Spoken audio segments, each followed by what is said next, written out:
आपण पाहत आहात SM मराठी न्यूज। लोकशाहीच्या रक्षणासाठी सदैव कटिबद्ध असलेले एक रोखठोक व लढाऊ news channel SM Marathi news. जिथे अन्याय तिथे आम्ही।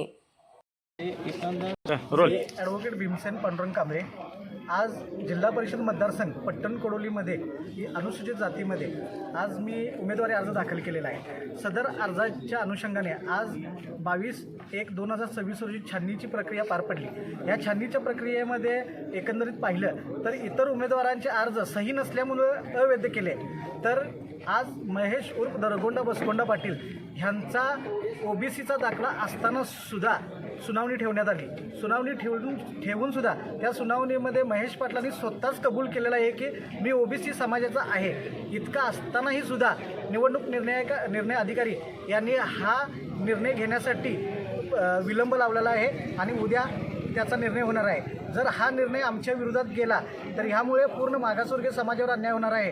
त्यामुळे ह्या गोष्टीसाठी आम्ही लवकरच उच्च न्यायालयामध्ये दाद मागणार आहे। सविनय जय भीम। मी Charandas Kamble all India panther सेनेचा कोल्हापूर जिल्हा अध्यक्ष आणि पट्टण कोडोली अनुसूचित जाती राखीव मतदारसंघातून जिल्हा परिषदेसाठी उमेदवारी अर्ज करणारा उमेदवार आहे। तर माझ्या पट्टण कोडोली मतदारसंघामध्ये मला अशी गोष्ट लक्षात आली की महेश पाटील उर्फ दरगोंडा बसगोंडा पाटील जो चंदूरचा आहे ह्याची जी पार्श्वभूमी आहे ही गुन्हेगार आहे। याच्यावरती पोक्सो अंतर्गत गुन्हा दाखल आहे आणि खरं यातलं मोठं जे काय आहे ते हा जो कार्यकर्ता आहे किंवा हा जो काही उमेदवार आहे हा एका प्रस्थापित आव्हाडी कुटुंबाचा कार्यकर्ता आहे। गेल्या अनेक वर्षापासून तो आव्हाडी कुटुंबियांशी प्रामाणिकपणे काम करतोय।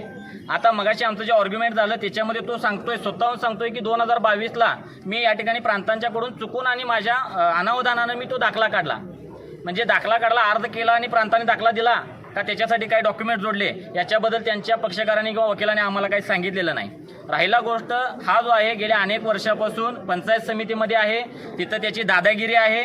त्या गावामध्ये ग्रामपंचायतीच्या सभेला जो अध्यक्ष बसतो त्या ठिकाणी सुद्धा याच्याकडे कुठलंही पद नसताना तो अध्यक्षाच्या ठिकाणी असतो, जिथं सरपंच उपसरपंच लागतो अशा ठिकाणी हा बसतो, म्हणजे याची हुकुमशाही आहे। आणि याचा वरदहस्त हा आव्हाडे कुटुंब आहे। माझं कलापना आव्हाडे, प्रकाश आव्हाडे, राहुल आव्हाडे यांना आव्हान आहे, इशारा देतोय की गेल्या अनेक वर्षापासून तुम्हाला सत्तेत बसवणारा समाज हा 30%चा समाज आहे। राहुल आव्हाडेंनी कुठंतरी स्टेटमेंट केलंय की 70% किती मोठा आहे आणि 30%ची मला गरज नाही, पण तुमच्या घराण्याला आजपर्यंत सत्ता देण्याचं काम या 30%वाल्यांनी केलंय। आणि त्या 30%वाल्यांच्या विरोधात अशा पद्धतीच्या काही जाती जर तुम्ही रिंगणामध्ये आणत असाल, असे काही बोगस दाखले काढून जर तुम्ही त्यांना मैदानामध्ये उतरवत असाल तर आंबेडकरी जनता ही कदापि खपवून घेणार नाही। आणि आजच मी इशारा देतोय की इथं जो निर्णय होईल तो होईल, आम्हाला न्यायालयावरती पूर्ण विश्वास आहे, पण निर्णय चुकीचा झाला आणि माझ्या समाजावरती अन्याय झाला, माझ्या समाजातल्या प्रामाणिक मागासवर्गीय उमेदवारावर जर अन्याय झाला तर आजच मी तुम्हाला इशारा देतोय, जो उमेदवार असेल, जो उमेदवाराला पाठीशी घालणारा नेता असेल आणि त्या पक्षाचे पदाधिकारी असतील यांना कुठल्याही प्रकारे प्रचारासाठी गावात फिरू देणार नाही, त्यांच्या तोंडाला काळं फासल्याशिवाय राहणार नाही। माझ्या समाजावरचा कुठलाही अन्याय मी आंबेडकरी अनुयायी म्हणून खपवून घेणार नाही। आणि मी इशारा देतोय, तुझ्याकडे जर बाबा 2012ला दाखला होता तर 2022ला तू दाखला कशासाठी काढलास? तुला कुठल्या सवलती घ्यायच्या होत्या? आणि जर तुझ्याकडे 2012ला मागासवर्गीय समाजाचा दाखला होता तर त्याच्यावरती आतापर्यंत तू रमाई घरकुल घेतलास का? त्याच्यावरती आतापर्यंत मागासवर्गीयांच्या कुठल्या तू सवलती घेतलास ते सुद्धा तू आम्हाला दाखवावं। किंवा आतापर्यंत आम्ही या कोल्हापूर जिल्ह्यामध्ये एवढी आंबेडकरी समाजाची आंदोलनं केली, त्या कुठल्या आंदोलनात तू सहभागी होतास आंबेडकरी समाजाचा नेता म्हणून किंवा मागासवर्गीय म्हणून? किंवा तुझ्या किती पिढ्या गळ्यात मडकं आणि कमराला झाडू बांधून फिरल्या याचा देखील तू पुरावा दे। तुझ्या किती मुली तू आमच्या घरामध्ये दिलायस किंवा आमच्यातल्या किती मुली तुझ्या घरामध्ये करून घेतला याचा देखील त्यानं पुरावा द्यावा। नुसतं दाखला जोडून मागासवर्गीय होत नाही। त्यामुळं न्यायालयाला जे काय आम्ही सांगितलेलं आहे, इथल्या निवडणूक निर्णय अधिकाऱ्यांनी जे काय आम्ही दिलेलं आहे पुराव्यानिशी, त्याचा योग्य विचार व्हावा। कुणाच्याही दबावाखाली निर्णय होता कामा नये। आणि जर निर्णय झाला तर त्या सर्व नेत्यांना माझा इशारा आहे, या हातकण तालुक्यातल्या आरक्षित सगळ्या जागेमध्ये जिथं जिथं भारतीय जनता पक्षाचे उमेदवार या आव्हाड्यांनी उभा केलेत त्यांना त्यांची 30%ची जागा समाजानं दाखवून द्या। एकही कमळाचा उमेदवार निवडून आला नसला पाहिजे, अशा पद्धतीची भूमिका या मागासवर्गीय समाजाने घ्यावी एवढी त्या माध्यमातून आपल्याला सर्वांना विनंती करतो। इथंच थांबतो। जय भीम, जय बुद्ध, जय भारत। उमेदवारी छाननीमध्ये दरगोंडा बसगोंडा पाटील यांनी आज रोजी हे मान्य केलेलं आहे की OBCचा दाखला हा त्यांनी 2022 साली मिळवलेला होता। यावरून त्यांनी स्वतः या ठिकाणी स्पष्ट केलेलं आहे की ते एक प्रकारे SC च्या प्रवर्गातून येत असल्याचं या ठिकाणी दावा करतात आणि दुसरीकडे ओबीसीचा दाखलासुद्धा त्यांनी मिळवल्याचं मान्य करतात. त्यामुळे हा उमेदवार कशाप्रकारे राजकीय त्याच्या पदाचा गैरफायदा घेऊन 2 बोगस जातीचे दाखले या ठिकाणी अधिकाऱ्यांना धरून या ठिकाणी तो मिळवतो, हे सर्व आम्ही माननीय निवडणूक निर्णय अधिकाऱ्यांच्या समोर या ठिकाणी दाखवून दिलेलं आहे. त्याचबरोबर त्याच्यावर दाखल असणारे पोक्सोसारख्या गुन्ह्याची सुद्धा पार्श्वभूमी आम्ही माननीय कोर्टासमोर या ठिकाणी आणून दिलेली आहे. एखादा सामान्य व्यक्ती जर तो असता त्याच्याकडून अनावधानाने जर काही झालं असतं तर ते आपण समजू शकलो असतो.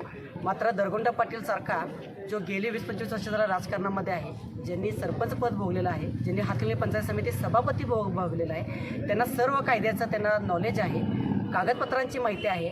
असं असताना एसटीचं एक प्रकारे या ठिकाणी दावा करायचा आणि दुसरीकडे ओबीसीचाही दाखला या ठिकाणी मागणी करायचं, हे सरळ या संविधानाची कशा प्रकारे पायमल्ली या उमेदवारानं केलेलं आहे हे आम्ही मान्य निर्णय अधिकाऱ्यांच्या समोर या ठिकाणी दाखवून दिलेलं आहे. आणि या संविधानावर, या कायद्यावर आणि या निवडणूक निर्णय अधिकाऱ्यांवर आमचा विश्वास आहे. आणि निश्चितपणे एक खऱ्या अर्थानं मागासवर्गीयांना या जिल्हा परिषद मतदारसंघातून त्यांना निश्चितपणे उमेदवारी मिळेल असा आम्हाला विश्वास वाटतो. आणि अशा प्रकारे सर्व प्रकारचे खोटे कागदपत्र करून जे लाभ मिळवणारे अशा प्रकारचे जे काही दरगोंडा पाटलासारख्या ज्या प्रवृत्ती आहेत या वेळीच या आदेशाने या ठिकाणी रोखल्या जातील असाही मला या ठिकाणी विश्वास या ठिकाणी वाटतो. आणि उद्या निवडणूक निर्णय अधिकारी काय निर्णय देतात हे आम्ही या ठिकाणी पाहणार आहोत. त्याने या ठिकाणी खरा न्याय या ठिकाणी जर दिला, कागदपत्राची योग्य या ठिकाणी कोणता त्यांनी न्याय दिला तर आम्ही त्याचं स्वागतच करू. मात्र या राजकीय पुढाऱ्यांच्या दबावाखाली येऊन त्यांनी जर काही चुकीचा निर्णय घेतला तर आम्ही निश्चितच उद्या माननीय उच्च न्यायालय कोल्हापूर या ठिकाणी आम्ही रिट पिटिशन दाखल करून आजचा जो सगळा प्रकार कागदपत्र आम्ही माननीय न्यायालयामधून आम्ही पुढील दिशा आम्ही न्यायालयामधून ठरवणार आहोत. हराळे, गण क्रमांक पट्टण कोडोली, नंबर 39. महाविकास आघाडी शिवसेना ह्या तर्फेतून आम्ही फॉर्म भरला होता. काल माझी कागदपत्रे सगळी चेक करण्यात आली होती. काल त्यांनी मला काही बोलले नाहीत, पण आज बोलतात की तुमचा फॉर्म पूर्ण हा कोरा आहे, त्यामुळे मला अपात्र केलेला आहे. ह्यावर काहीतरी कारवाई करावी, प्रशासनावर काहीतरी त्यांचा निर्णय घ्यावा ही माझी इच्छा आहे. तुम्हाला वाटतं का जाणूनबुजून केली? 100% साहेब, सदरची जागा ही उपसभापतीसाठी आरक्षित आहे आणि सभापतीसाठी आरक्षित आहे आणि त्या जागेवर भाजपचा पहिल्यापासूनच डोळा होता आणि ती जागा त्यांच्या वाटण्याला गेल्या आणि जाणीवपूर्वक त्यांनी त्यातलं पेजच गायब केले. कारण आमच्या उभ्या आयुष्यात आमच्या पट्टणकुडली शिवसेनेचा आतापर्यंत कुठलाही कार्य अवैध झालेला नाही. आज ही पहिली अशी घटना झाली की त्यामध्ये आपण अवैध आम्हाला घोषित केले. तिने तुमची पुढची भूमिका काय असणार आहे? पुढची भूमिका आमची हीच आहे की आम्ही पुन्हा शिवसेना आमचा अपक्ष जो आहे त्याला पुरस्कृत करणार आणि शिवसेनेचा म्हणून त्याच ठिकाणी निवडून आणणार आणि त्यांना कितीही ताकद लावू द्या. त्यावेळेला आमचे पट्टणकुडलीचे सगळे शिवसैनिक आणि पट्टणकुडलीचं प्रामाणिक गाव आहे, हे पैशाला आमिषाला बळी न पडणारं गाव आहे आणि ह्या पैशाचा वारेमाप वापर करून या लोकांनी प्रशासन आणि यांना मुठीत धरले आणि त्या पद्धतीने ह्यांचं जे पुढचं चाललंय ते मोडून काढण्याची आज खरोखर गरज आहे. हा जो अनागोंदी कारभार केला त्याला जबाबदार कोण आहे नेमकं? हा सत्तेतील जे आमचे विरोधक आहेत ते आणि हे प्रशासन. तुम्ही प्रशासनाचा लागेबांधे पूर्णपणे आहेत. ही घटना परत घडू नये म्हणून तुमची भूमिका काय राहणार आहे? ही घटना परत घडू नये. आता कसं आहे, सत्तेपुढे शानपण चालत नाही म्हणतात, तितकंच खरं आहे. आम्ही यासाठी लेखी तक्रार देणार, त्यातून काय निष्पन्न होतंय ते बघूया. कारण आम्ही बाबासाहेबांच्या संविधानाला मानणारी माणसं आहे, पण इथं संविधानाचा कुणी गैरवापर पूर्णपणे चाललाय आणि सत्तेचा माज आणि उतो आलाय.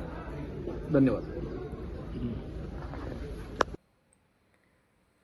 SM मराठी न्यूज चॅनलला लाईक करा, शेअर करा आणि सबस्क्राईब करा.